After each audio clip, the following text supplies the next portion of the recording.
This is not for kids, Copa. Hey, Kappa, get off. Is it get Copa off or Copa? I don't know, man. It's an acronym. It can be whatever we want it to be. Yeah, as long as we both know what we're talking about. Anyways. Also, it's funny to say the Kappas are coming for you.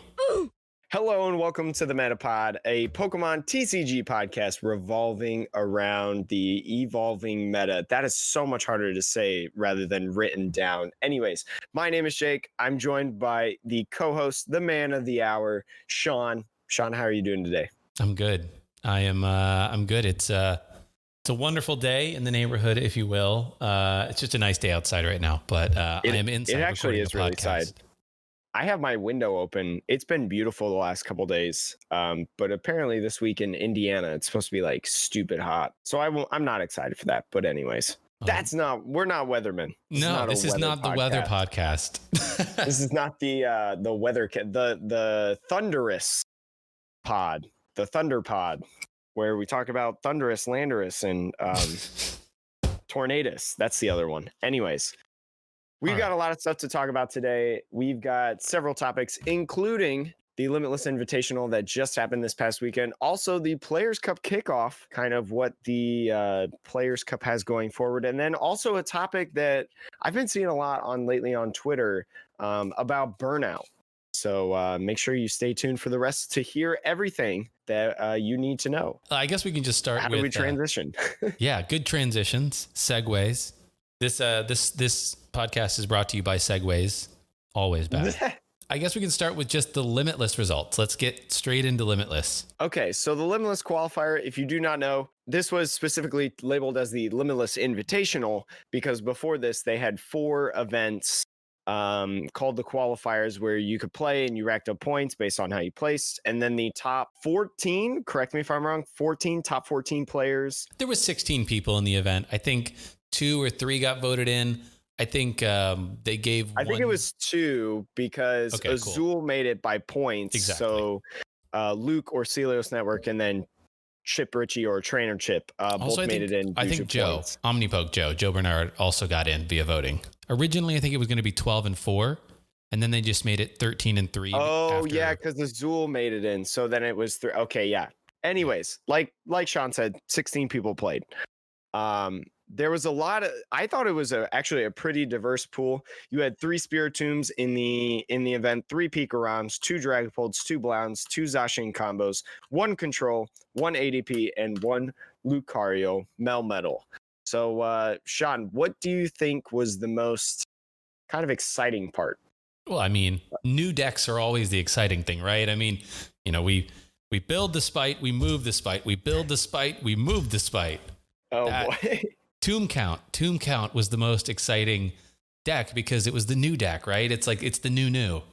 I mean, it's sort of like the new deck, I guess, because it was originally, or from what I know, Mellow Magikarp, Kevin Clemente, I believe is how you say his last name, wonderful friend of ours. He kind of put it popular with Spiritomb Beasts, but then Team Gas really came in, they saw that list and they were like, okay, how do we make this better? How do we make this very exciting? And as you were mentioning, build the spite, move the spite. Shout out to Celios Network for that little phrase right there. But they ended up placing 1st and 2nd members of Team Gas. So shout out to them. Kevin Kruger won the event with Spiritomb, and then Luke Morza or Celios Network, one of the creators that got voted in, got 2nd overall. So that's insane in my opinion.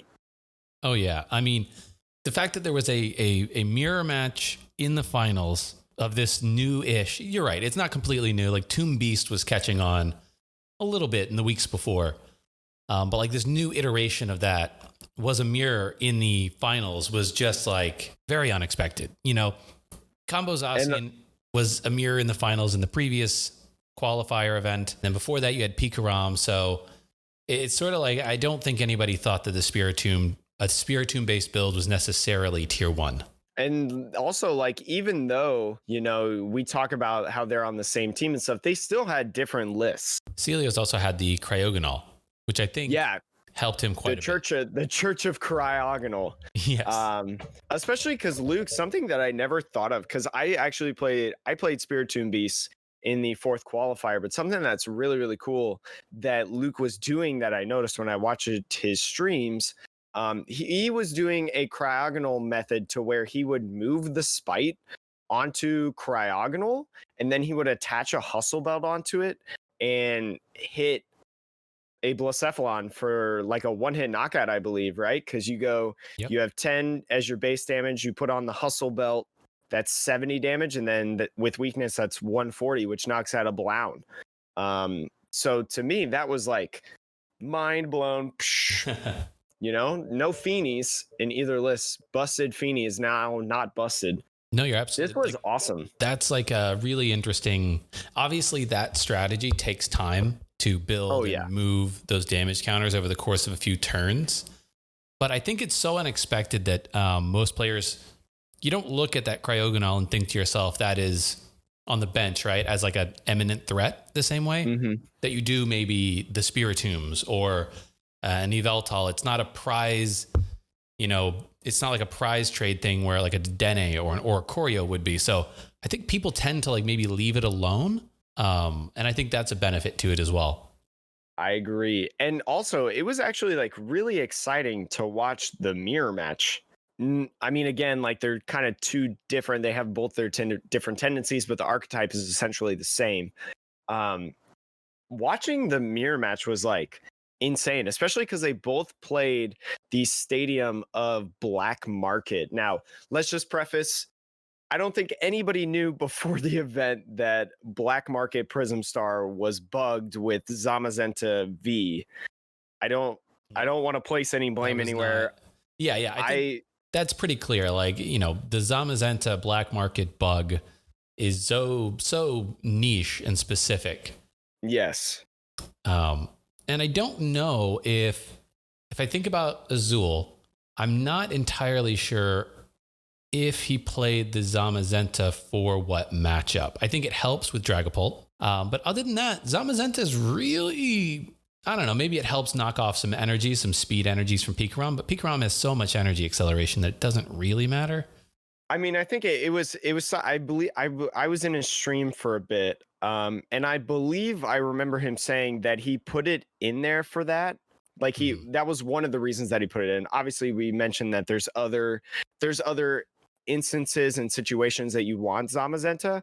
And he said that Spiritomb was one of them, but it was one that he never tested. Almost, it was more like a theory thing. So like there was nobody knew about this issue until after the event had actually started. Was there an instance when Azul played Luke and Kevin? Yes. Yeah. Yes, when he played Luke. Yeah, Azul lost. He was knocked out of the tournament because of it. Yeah. So like it was. I remember that when he played Luke, it didn't like have an actual factor. Like there was no instance where like that mattered. But then when he played Kevin, that's when it mattered. Yeah. So that, it's unfortunate for sure. But like, again, more evidence. I don't fault Pokemon anybody. Company needs to. Yeah, that's the only place that I put blame on that is the Pokemon Company. Yeah. Cause like, look, you got to do these online tournaments and then you have to trust the software to whatever degree that you can. But like, a real judge would come over and be like, oh, that's not how that interaction works. And then problem solved. A real judge that knows what they're doing. Yeah. Unfortunately, like the Pokemon Company, Metal Goggles is another example of a bug that it's been an issue now. It's been a known And they issue. banned Metal Goggles. Limitless did? Yeah, I believe it was banned for the Invitational. Well, I mean, that's good on Limitless, I suppose. But like, again, that's something that Pokemon needs to fix. Like, I 100% agree. It's like, what are you doing, Pokemon? Yeah, there's a lot of things that Pokemon needs to do, especially on PTCGO, but at least they're doing something. Do we want to transition into the Players' Cup now? I think one more thing I want to say about Limitless, which I think is interesting. I'm down for this. We've had I think I said it before, we had 3 mirrors in a row in the finals of the event. You had Pikarom mirror for Q3. You had Combo Zacian in Q4. And you have the Invitational. And I would say that each of those, the deck that was in the mirror, like Pikarom's not new, but what Pikarom gained when Rebel Clash became legal with Boltund is what made the deck viable. So the very first time that deck is rediscovered, if you'll say, it makes the finals. Combo Zacian is a thing that people had tossed around a little bit, but it never got the same level of attention that Azul and Takedo and others gave it during Q4. Like leading up to Q4, that was like, oh, this deck is really good. And then it makes the finals of Q4, right? Yeah, I think I mentioned in a video that I made how like Combo Zacian was like one of my tier 1 decks that I said to take to the qualifier, but it was one of those decks where like if you're not a master on it, like it's not as, I think that Pikaram is a little bit more linear in my opinion than Combo Zacian. Like Combo Zacian, there's a reason that it's tough. It's because it has combo in its name, right? Like there's a lot of things that you have to do and a lot of pieces that you have to remember. So like I said, like those people like Azul and stuff that have that deck down pat, you know, they can take those and they'll do really, really well with them. And I sounded smart, but I'm not good with the deck. I've tried it many times. I need more practice. That's all I've been playing for my Players Cup points, basically. So, and then, but the last part was like that tomb count then is the mirror match in the finals, right? And ultimately is the winner of all of Limitless Invitational. It's certainly there's coincidence, right? There's luck, there's coincidence, all that stuff. Like Azul was almost in the finals with what did he play last week? Combo Zacian again? Yeah, he played Combo Zacian. He almost made the finals with Combo Zacian. So it was very close to being not a mirror, obviously. But the fact that we have 3 mirrors in a row and 3 completely different decks as those mirrors, I think says something really interesting about the meta right now, which is it's like a flavor of the month, if you will, kind of meta.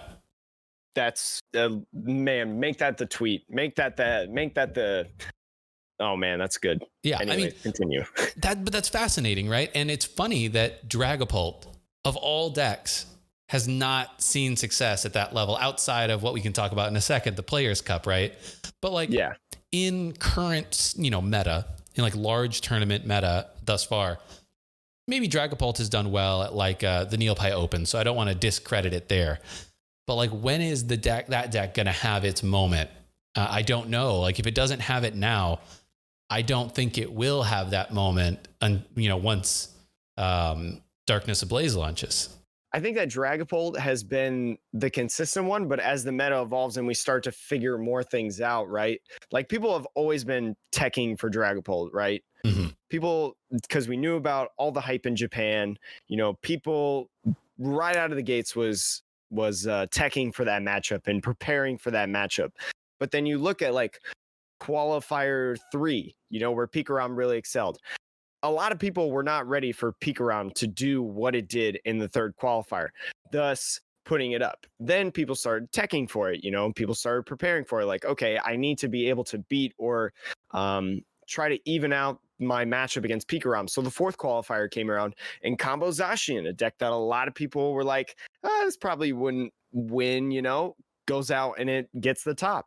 And so then people are like, okay, let's prepare against that deck. Then you get to the Invitational and now it's Spiritomb. It's a deck that people didn't really associate as being like the best deck, and it's not like, it's just like we're figuring out the meta and we're going to we're placing different techs. We're preparing our decks differently. And it's just not these new ideas necessarily, but like, so there's always something that people aren't 100% prepared for that just jump out ahead and actually dominate, especially when you talk about, Team Gas. Those people are on the same team. They both had that idea. So like, I think that Dragapult is in the sense where it didn't have like that peekaboo surprise like a lot of these, like the other decks that I mentioned had, but I think it's still done well. Oh yeah, no, this isn't to say that it's not a good deck, right? It has top 8, top 4 finishes at basically every event.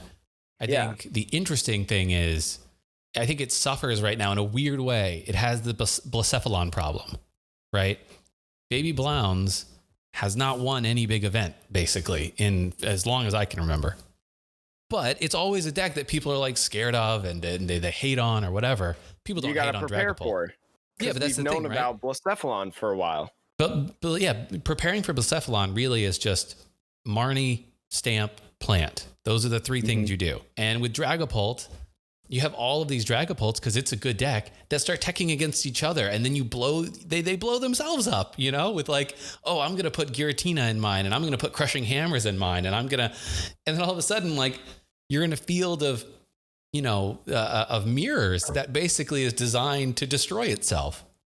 Mm-hmm. And I find that like really really interesting. And it's funny because ADP Z back in Sword and Shield format, as much as you might not, I agree, as much as you might despise the fact that the format was so boring, to be honest, and so there's 2 good decks and that's it.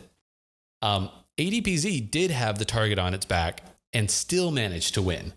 And so I think that might say that this meta right now is actually very, you might be bored with it in one form or another. I'm not, but I think this meta is really healthy when you can have completely different decks winning big tournaments every single few weeks. I agree with that. And I'd be interested to know, like, if in 2 weeks we had another like Limitless qualifier, which is going to start becoming like the NeilPi Open, right? We've seen people jump over there, Flex Daddy Righteous, JW Crewball's been in that, Azul's been in that, Celios has been in that. There's a lot of big names going over to it, and it's gaining a lot of attention. It's like every week they have a new record of players in the event. So it's like, I'm interested to see how that series that NeilPi runs evolves the meta, like what we see evolve, because we're constantly exploring, like all these ideas come out in this healthy rotation, as you said, of like a new deck emerges and dominates to where it's not either ADP Zacian or Mill, and that's it. Yeah. So I'm just really curious about that, because I think that's very exciting in my opinion. I think now is the best time to test ideas and stuff. Yeah, I would agree. I think there's a whole wide open area. I don't see any decks right now that are really a gatekeeper deck, which I think is really important. Yes, I agree with that. I don't think there's a gatekeeper deck either. All right. Well, yeah, we could jump straight into the Players Cup now. Okay. The Players Cup. Yeah. The Players Cup also happened the same weekend as the Limitless Invitational. The Players Cup Invitational, I should say. Featuring 8 different players from all over the world. Names that you've all heard of: Tord Reklev, Andrew Mahone, Pablo Meza, Michael Pramawat, Natalia Fernandez, Henry Brand, Rahul Reddy, and Ross Cawthon. Just big names, all invited by the Pokemon Company to participate in this event. This is sort of like a kickoff celebration event, I would say, for the entirety of the Players' Cup that Pokemon is doing. And the winner of this gets an automatic spot in the finals or whatever, the top 16 tournament for the Players' Cup.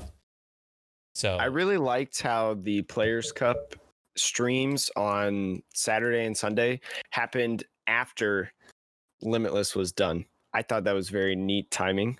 But if you saw, like, Pokemon tweeted about Limitless, they are like, look at this crazy event that's happening this weekend. So I think there is some acknowledgement, and Pokemon recognizes that event was going on. So I feel like if they saw that and they shouted that out, then there was a possibility that they wanted to start it after Limitless was all done. Yeah, and it was awesome. Yeah, I really liked that. I really liked the way that they did the stream, like the design of it, and switching between the different camera. I agree with recordings. That 100%. Mm-hmm. Which I quite liked. Now, obviously, that is, I don't know how one would manage that live. So for everybody out there who might be wondering, this was all pre-recorded. They recorded all of these matches on the weekend of May 31st. And then over the course of the next 2 weeks, I'm assuming that, maybe they recorded the matches and then they showed the footage to the casters after they had edited it together in some form or fashion. The casters would all then react to the footage, and then the final edit was put together to be released as a stream, so to speak. I thought it was really great. The only gripe that I had is that during the losers bracket, there was like 2 games where they like did a fast forward showing, and they like cut straight to when prizes were taken. which to me as a viewer and someone who's trying to learn the game more and improve my skills and watching these top players, I didn't like that. It was only like for those 2 games, I believe, just 2 like losers bracket games. I think because like I want to as well on day 1. I remember both days they had a couple of moments where they were like, and here's a little recap of another game that just happened. Yeah, like I don't know if there was like time constraints, like there people were like, okay, we can only do it from this time to this time. You know, we can only have 4 hours. And so like they had to cut somewhere, maybe like, I can't remember exactly who the matchups were. You'd have to, well, you can't look back at Pokemon's VODs because Pokemon took down the VODs. Even though they're like losers bracket and maybe both players didn't make it to the very end, like I still would have liked, because they are considered some of the best players in the world, and they are, I would have liked to have seen all the sequencing, you know, and all the moves that they made, because that's like, sure, I can see that Michael Pramwat used a fire crystal and that's how he got 6 energies, but okay, how did he get to that fire crystal? You know, how did he set himself up to be able to draw that, or, you know, that type of thing? Yeah. Yeah. Like that's the only gripe that I had. Other than that, I thought the stream was great, you know? Yeah. Especially because it was pre-recorded, right? And you're editing it. And so I don't know what the limitations they put on themselves were, because I'd have to go back and look at exactly how many games there were. It may have simply been to show every single one of those games. They would have been running until maybe like 9 p.m. every night or something. And they may have literally just come down to the fact that like, maybe we don't want to be streaming from, 2 to 9 p.m. every single day. Mm-hmm. And plus one could argue that there was like technical issues during then, for any of you content creators out there that use OBS or Streamlabs OBS, you know that sometimes you just run into a problem and you have no idea what's going on or how to fix it. So there could have been an instance with that. I don't know, that happened like in the middle of those games. So instead of like cutting at one certain point, they instead say, okay, we're just going to hypercut like this entire game instead of this one instance, and it'd be weird, and instead have like a consistent game, which I would respect that. Again, like there's a lot that we probably don't know, but it was still really cool to see. And, Pokemon like do stuff like that. And they had like a segment I know with Andrew, where they talked to Andrew about like different decks, and he showed off like different moves and matchups and things like that. And I thought that was really cool. Yeah. All the little segments that they had are really interesting. That's the stuff that you just don't get in any other format, typically, like any other streamed format from other casters, because it requires a lot of preparation and, pre-recording and editing and everything, which not always, options. Before we talk about the decks that were in it, just want to give a shout out to all you people that were getting timed out for saying that Andrew or any of the other people were cute. Because I know like we got some big Tricky Gym fans. I also think Andrew's cute, no cap. So shout outs to you for saying that. Sorry you got timed out. Oh, I don't think you should have been timed out. But anyways, so looking at the decks, you had 2 Dragapults, you had 1 Spiritomb, which was interesting. Ross Cawthon played Spiritomb, and I really, really like that. We don't have like exact deck lists because they're not posted on Limitless yet, but we have the archetypes at least. And I think this was I think Ross played a Spiritomb Beast. I can't recall it exactly, but like usually with ADP Spiritomb, it'll show the ADP and the Spiritomb, right? So yeah, I think he played a Spiritomb Beast. Yeah, I think it was Spiritomb Beast as well. There was 3 different not 3 different Pikaroms. There were 3 players playing Pikarom, but Rahul played a Greens Pikarom, which I thought was very, very interesting. And then there were 2 Blacephalons as well. So kind of talking about the different decks, I'll stick with Rahul right now. I really liked, the Greens Pikarom list. It was pretty much like, it wasn't the most different deck. Spiritomb's obviously the most different deck, but it was a deck that I would not have expected someone to be playing on May 30th and 31st. Would you agree with that? Yeah. I think there was some interest around Green's Pikarom after the tournament. I don't know if Rahul just secretly or separately was just chatting with Azul and other folks about Green's Pikarom and how it actually could be really good. But yeah, like at that moment in time, it was not it was not a deck that I think lots of people were thinking about, right? You were thinking, oh, peek around with Bolton. That's great. Why would I worry about greens right now? Why didn't I just play research? So yeah, I think it was definitely a surprise. I think from what I saw of Rahul's games, it seemed like the greens peek around though just had moments where it wasn't fast enough. So, and it may just be that, look, hey, there's only 8 people. Some people are going to get lucky. Some people aren't. So yeah, at least they were playing best 2 out of 3, right? Yes, they were. They were playing best 2 out of 3, which is much, much better than, best of 1. Yes. I was personally rooting for Pram. Pram and I live in the same town, same area. So got to root for the hometown hero. Love that guy. But he was playing Blounds. It looked pretty good. But he wasn't the top Blounds player, even though he was 4th.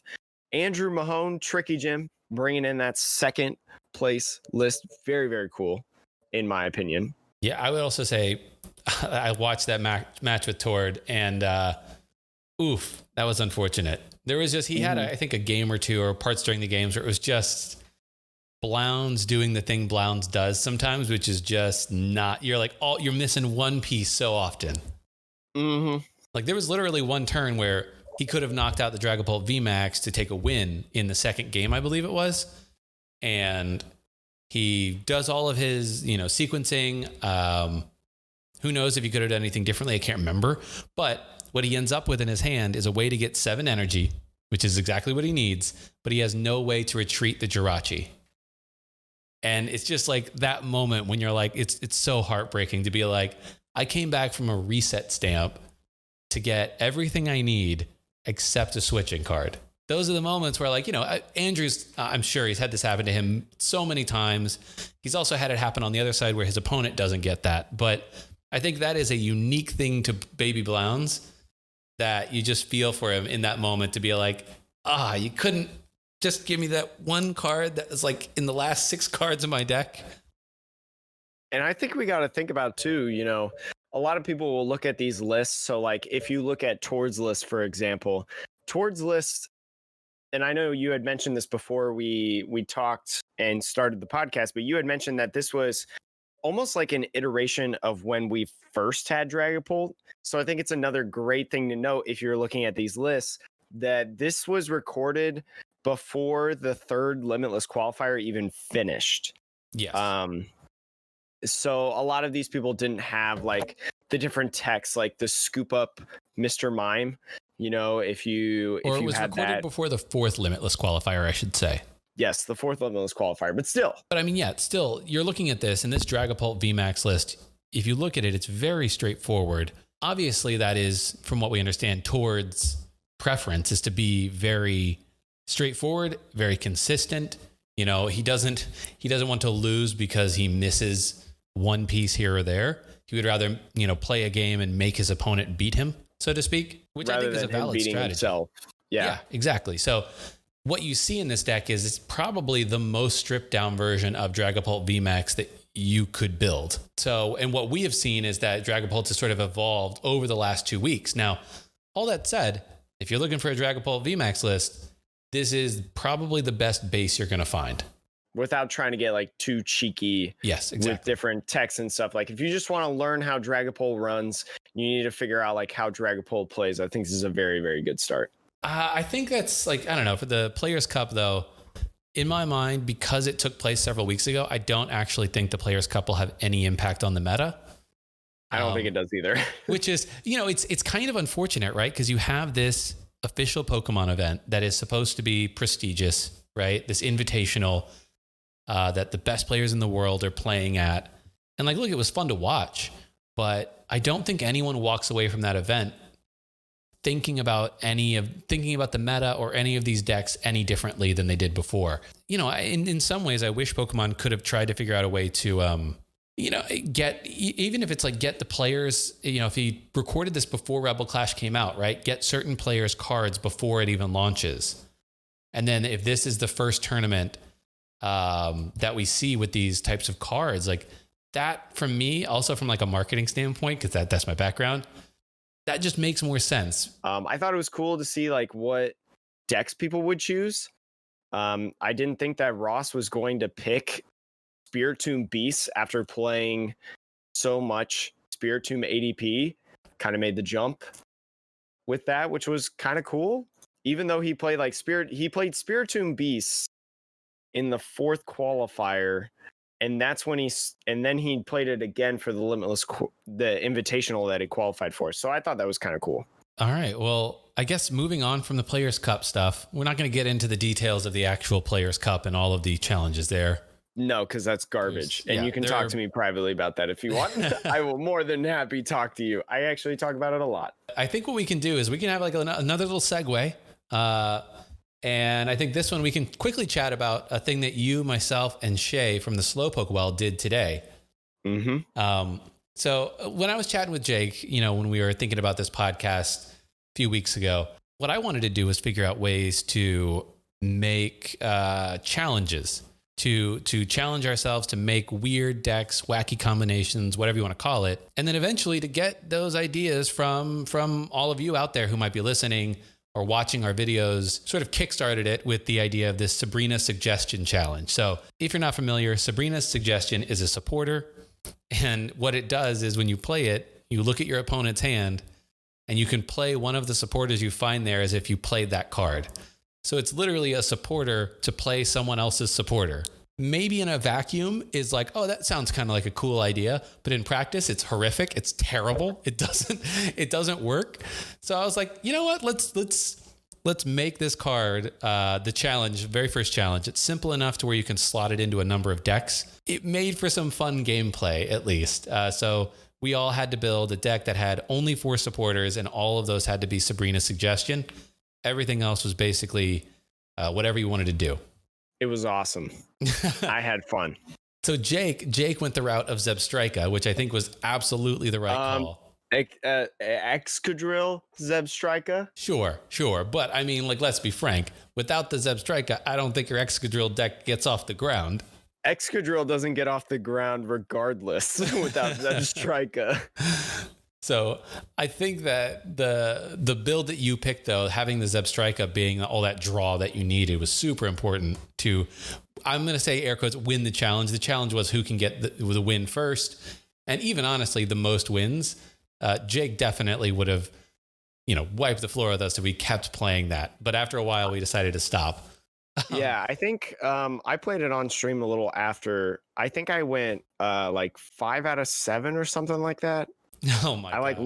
I lost the Goons, which was the first match because I realized that I didn't have any switching cards in my deck. And then I lost in the tournament that we entered to Cashman after I had won against you guys. But I think that says more about Excadrill than it does about Sabrina's, though. No, I mean, I'll be straight up. When the first 4 or 5 games that I played, I did not hit a single Sabrina Suggestion. All my Sabrina Suggestions were to supporterless hands.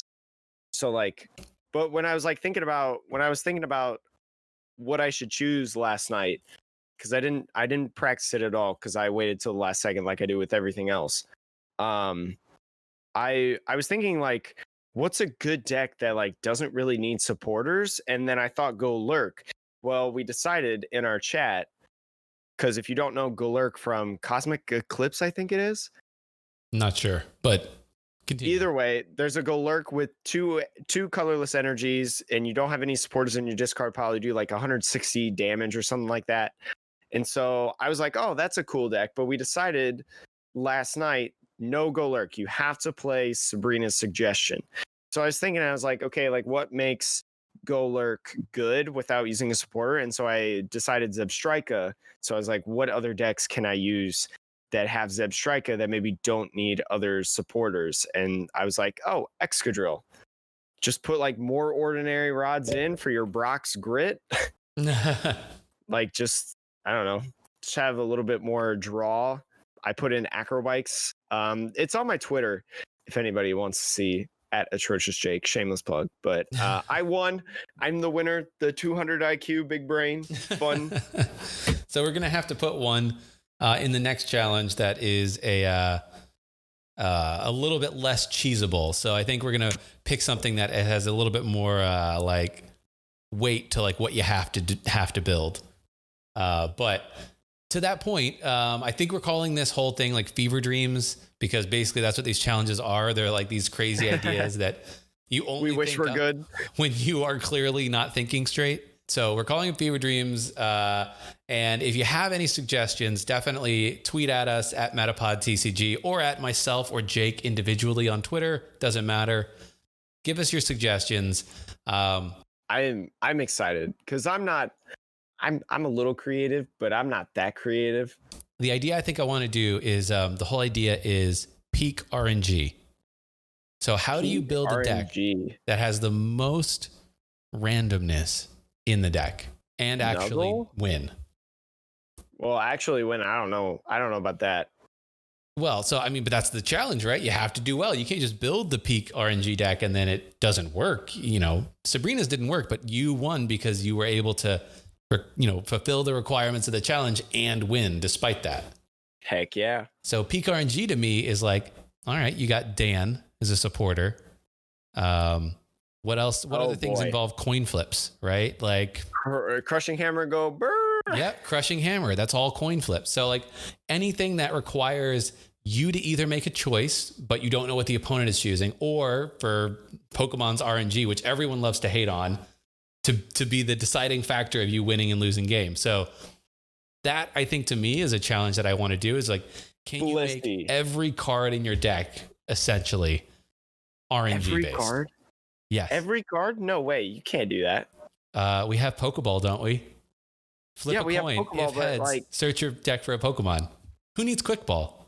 Can you get every single Pokemon that you use that either is a support Pokemon with an ability that's coin flip, or an attack? I don't know. Maybe not. Coin flip. I haven't dug into the archives of Pokemon. Can you get every single supporter to help you that's a coin flip? Well, Dan, I'm considering Dan RNG because you have to. It's rock paper scissors, right? So. Oh boy. But like you also have supporters. Just simply outplaying your opponent. Well, rock paper scissors. That is a game of pure skill. But then you have other supporters that are like, hey, draw 2 cards, flip a coin. If heads, draw 2 more cards. That there are supporters like that. So like. I know what that supporter is, but I can't remember it. Yeah, I know what you're talking about. Is it like Milo or something? Bugcatcher. Or Bugcatcher, yeah. So like there's plenty of cards out there to fulfill these requirements. Nobody plays them. So wow. Okay, what a challenge. That, to me, sneak peek there for anybody who listens to this point in the pod, is my recommended challenge. I probably won't win that one. Well, I mean, who knows? It's all RNG based, right? We have a Discord channel if you want to give us the most busted, or I have a Discord channel that you can join if you want to give me the most busted list to stay ahead of these goons so that I can stay undefeated. I think it'll be an interesting exploration in risk reward, right? Like, okay, well, if you got to flip coins, you might as well go big. All right. Well, I think that's it for the challenge part. That was sort of like a mini segue between all of the results from last weekend. And I think our other main topic for today, which is Burnout. I have a TED Talk essentially geared toward this. It is not, I mean, it is a little bit prepared because like I've been thinking about this for a while, but I don't have anything written down. If I had a camera, I'd show you. I don't have anything written down on this. This is going to come like straight from heart and experiences.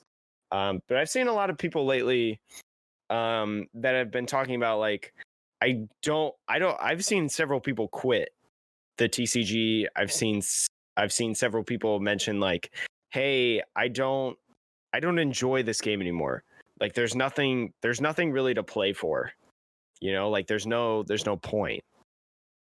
So like Burnout is something, well, especially because when it's my friends, like Pokemon's such a game where you have friends, like I'm sure we can all think of people, whether we've met them on social media, like myself and Sean, or people that we've met at our local leagues and events that we have become close with because we share the same likes. I would think, would you not agree? Yeah, exactly.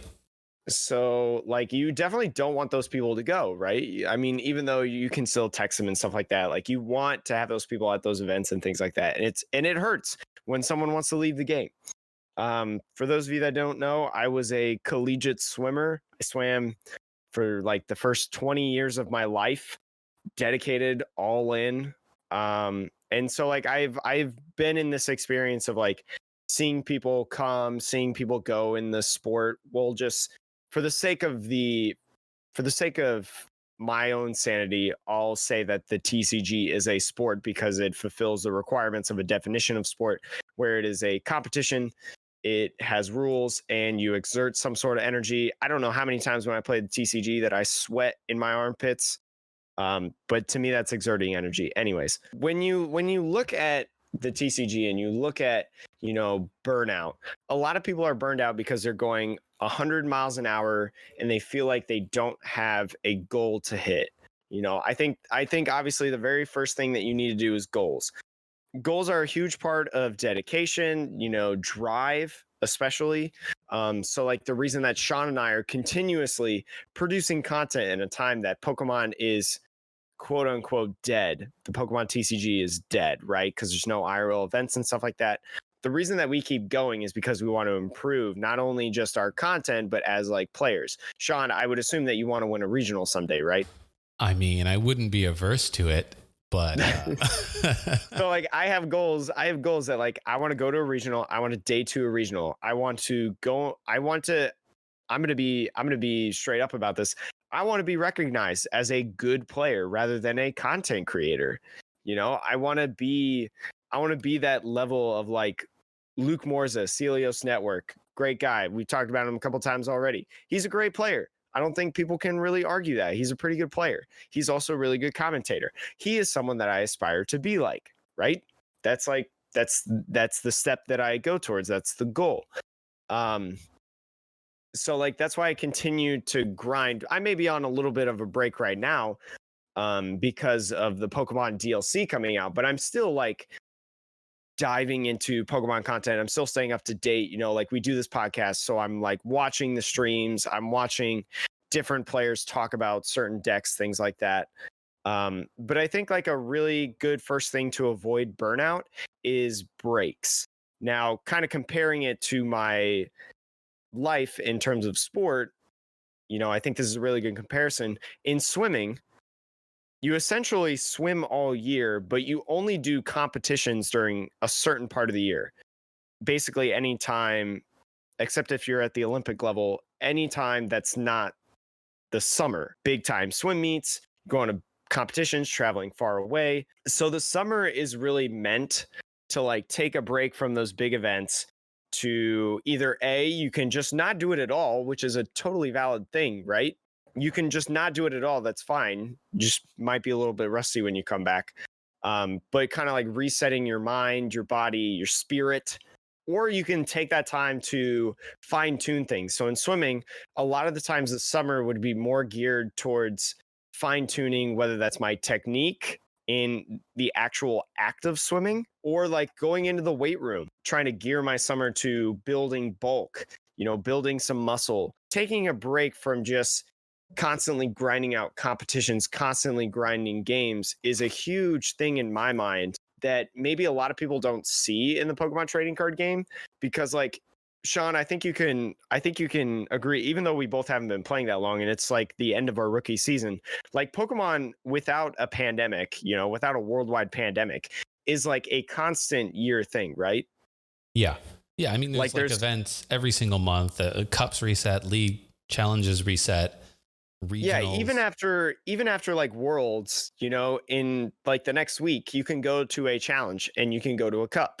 Pokemon has this like constant grind. Like there is no like summer break. There is no off season essentially. So especially with quarantine, I hear a lot of people saying like there's no IRL events, there's nothing to go for. I can't play in person in these events.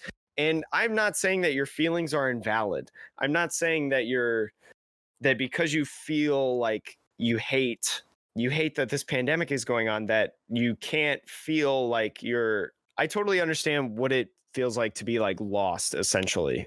I can't play with other people, like, is there anything to work towards? But like Pokemon is essentially right now in the quarantine in an off season. I mean, Sean, also, if you have any rebuttals or you want to argue about something, feel free to jump in. I don't want this. no. I mean, yeah.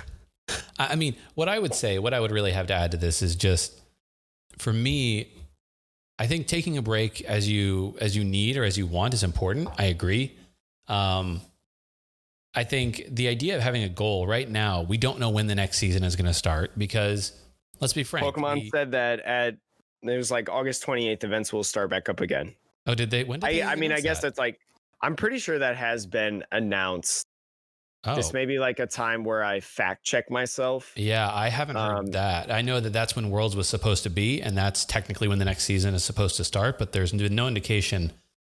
That might be what they hope, but I'm like 90%. I mean, it's obviously like with the pandemic, there's not going to be like, if there's still like, if it's still at the level that it was, when they decided to stop everything, if it's still at that level, obviously they're going to say like, hey, we're going to pause this a little bit longer, Yeah, but I'm pretty sure they said standard rotation.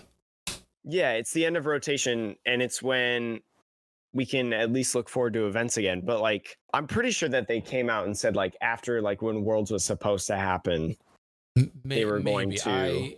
I don't know. Look, who knows, right? Like, because I think that Pokemon is genuinely taking this, like, the rest of the season is canceled. Mm-hmm. There has been no official indication that in my opinion, I don't think there's been any indication that part of the 2021 season has been canceled. So yeah, you can assume that the entirety of the 2021 season will be intact. I think that my point of that whole like part though is that Pokemon is not gone, right? Pokemon is not saying, well, there's going to be no more IRL events. You just will get the cards and expansions and you buy them and you run your own stuff. Like Pokemon will come back with cups, challenges, regionals, worlds, NAICs. Like it's not gone forever. It's basically just like an off season. I think that for me, the main thing will be taking the time off. I think is important. I personally didn't compete in 3 of the 4 limitless qualifiers, not because I couldn't, but because I chose to not spend, 8-10 hours on a Saturday at my computer. Because to me, to be frank, like, I spend 8 or 10 hours a day or whatever at a computer for work. I don't want to spend 8 to 10 hours a day at a computer to play Pokemon. I got into Pokemon because I want to play with people, with human beings and physical cards out in the world more often than not. Obviously I will adapt and I spend more time playing PTCGO than I ever have. That sensation of burnout really comes from not having the opportunity to play with people. So instead of saying, well, if I can't play with people, I'll just play everything online. For me, like, I'm just like, well, I just won't play online as much as I would have played in person because it's not going to make me feel as good to spend that much time online. It's just not. I don't know. It's just, it's a little different, when you're with 8 people in a room and you're playing games and people are watching you play games and you watch other people play their game. It's just a completely different feeling for me. And like, I know that'll come back. I'm not worried about that, but it's more just like, hey, that to me is like, that's what I loved and the reason I really wanted to get into the game. So I'm not going to, force myself to play as much Pokemon if it's not in a format that is as appealing to me. So for me, that's what it means to take a break, is like, I'll still play. Obviously I'm doing all the Pokemon stuff like this, but I'm not going to like push myself to spend every weekend doing like a 4 to 6 hour event. Right. Mm-hmm. There is the notion that like Pokemon doesn't do enough for the online client, right? I think we can both agree on that. Yeah. I think anybody listening can agree on that. But look at what Pokemon has done as well for the IRL scene in the last couple months. So you look, what I'm talking about is getting people to play in terms of like families and stuff outside of inside the quarantine, right? While there's no events going on. So you look at things like battle ready league decks. So like the Reshiram Charizard and the Pikarom, those battle ready decks. I say battle ready in quotations. Yeah. No, we look at the trainer toolkit incoming. So like Pokemon is trying to still like help us as much as possible do I would IRL things without while trying to maintain like social distancing and recognizing that there's a pandemic. Like there are great products coming out right now that are going to help and improve the IRL scene, in my opinion. I will say though, I agree. I think that those products are amazing. I don't think those products have anything to do with the quarantine. I think that they were kind of planned before the quarantine. I agree with that. I think what it shows more than anything is that Pokemon realizes they need to make their game at a competitive level more accessible. So then they create these products that are actually competitively viable. Because theme decks are nothing. Like what, I mean, I guess if you spend $10 on a theme deck when Sword and Shield came out and you get 3 Professor's Research, it's pretty good. But like, other than that, they didn't even have the right Inteleon, Cinderace, or Rillabooms in those. So, and I think that between the Ultra Necrozma deck that came out last year that had Jirachis in it, too, the Pikachu and Zekrom deck, I just hope they produce enough of those, units that people can buy them at a reasonable-ish price, which I think they will. I think Jirachi will come down in price with the skateboard rotating. Jirachi is like $4 right now. Yeah. It's the cheapest it's ever been, like by far, I feel like, or at least since we've been playing, at least. And I think that's Pokemon, as you were saying, I think that's Pokemon listening to their competitive player base. I think, honestly, Pokemon, we talk about how the Pokemon company realizes that the majority of their buyers are collectors, right? Mm-hmm. But I think they also know the collectors don't care about regular Art Dedenne. They don't care about Jirachi. Like, let's be frank here. Those are not high dollar value collector items. They're only expensive because of competitive play. And if you go to all these events right now, I don't have historical data for this, but I very rarely see kids at a lot of the card shops and events that I go to. No, like we can all agree that probably the junior and even senior, like I don't know how many events I go to where there's only like 2 or 3 juniors, seniors combined, right? So like I think it is smaller and like the entry is different, right? But I think that's Pokemon realizing, well, adults can be into this to a certain point, but a lot of the adults who play the Pokemon game played it when they were kids. So if we do not have kids playing the game today, it is going to be very bleak in 10 years. And I think part of that is because, for a long time, they didn't have products that were competitively viable. And so I think this is a good opportunity for a kid to go to their parents and say, I really like playing Pokemon and I want to get this thing and it'll make me even better. And then hopefully the parents will be like, okay, well, how much is it? And then, it's only $25. Well, yeah, sure. Like I can pay $25 for this thing that's an entire deck of Pokemon cards. And that is 80% of a competitive deck at least. And I mean, like you look at, like I go to the local league that I mentioned that is open, doesn't necessarily like have the promos and challenges and stuff. They can't do that yet. That is literally parents and children playing.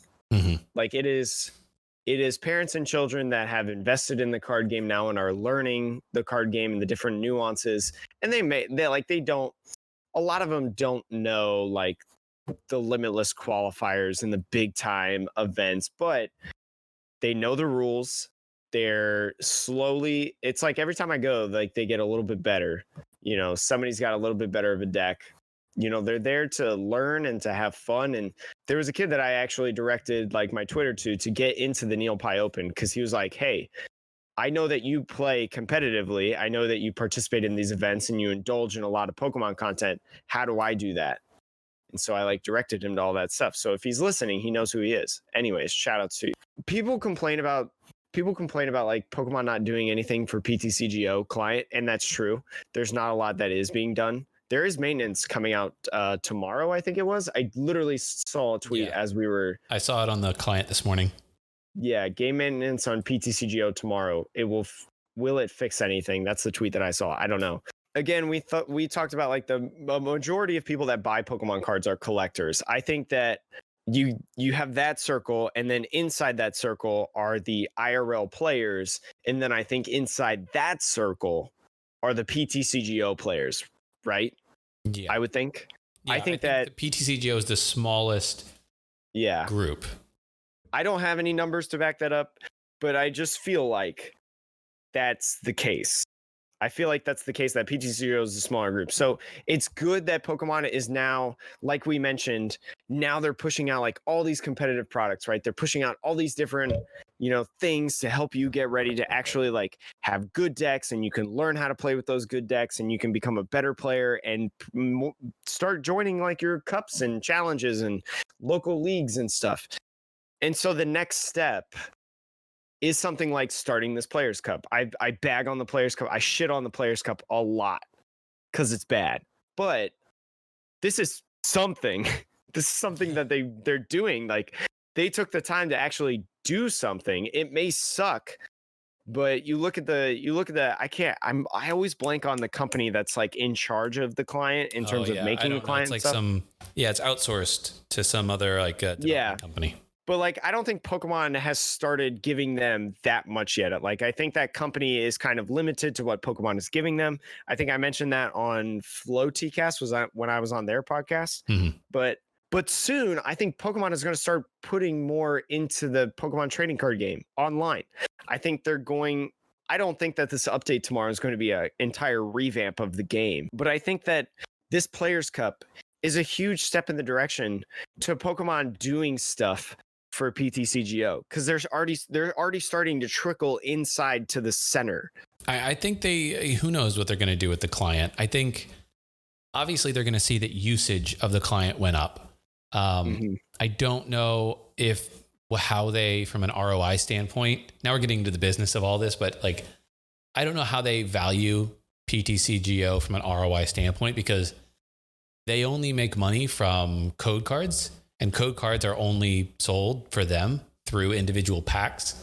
I can't imagine that during quarantine, there has been more product moving than there was before. So I can't imagine that either, to be honest. It's a tough thing, because I think on paper, there will be financially no argument to be made to bolster PTCGO, because these are like, if I'm sitting here as like the CFO, or the finance person that's in charge of allocating resources to this, I'm going to look at the quarantine and go, our sales are down, I don't know, probably 20% more. I don't know. But a lot of people are playing online, and it's like, well, yeah, more people are online, but probably not that many more people, right? It's not like people are again, it's like, it's the smallest circle. Exactly.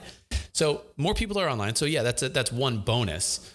But because we want to be a game for kids, and we don't want to have loot boxes or whatever that you purchase with physical money in the game, I'm sure that's a big part of it for them.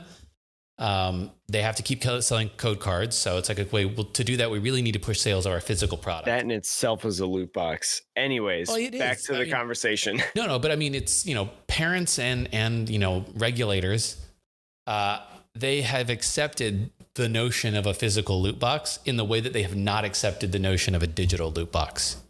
Mm-hmm. It's just perception, really.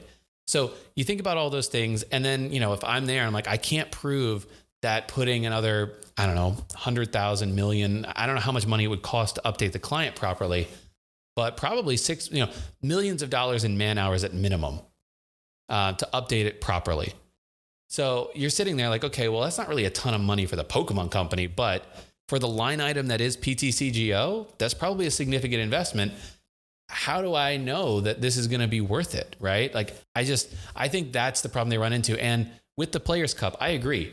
I'm doing the Players Cup kind of on and off, just like, I'm not stressing about it because the system is not really accurate, but you're not the esports term that I absolutely hate, the sweaty. No, I'm not a sweat, but I am playing from time to time. But I think the thing is, a lot of people are not really participating in the Players Cup for valid reasons. But again, what's going to happen is that might be that the Players Cup was a test to see how many people are interested in the idea of a large format online tournament. Now, obviously, that the reason people aren't doing it is because the system doesn't work properly.